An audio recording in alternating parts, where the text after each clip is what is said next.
I want to talk to you today about timing, not your timing, God's timing, because those two things almost never match up.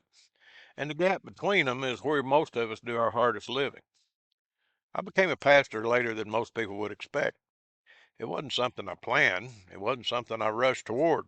Honestly, and I've said this before, I argued with God about it for 3 years. 3 years of saying, not me, not now. I'm not the right person for this.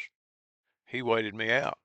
And when the timing finally came, when I stopped arguing long enough to actually step into it, I could see why it hadn't come sooner. I wasn't ready sooner. The delay wasn't punishment. It wasn't God being slow. It was God being precise.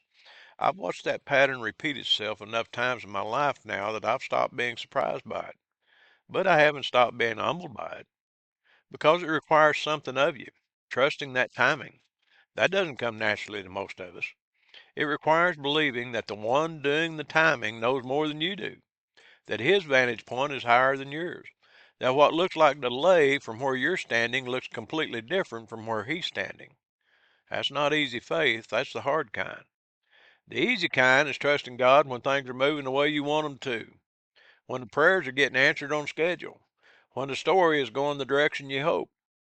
The hard kind is trusting Him in the quiet seasons, the ones that don't make sense yet, the ones where you can't see what's being built and you're not sure anything is. I've been in both kinds.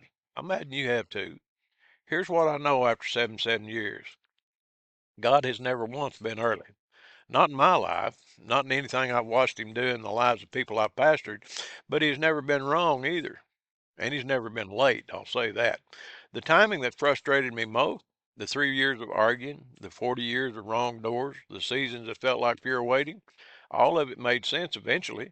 Not always the way I expected, not always with an explanation I could put into words, but it made sense.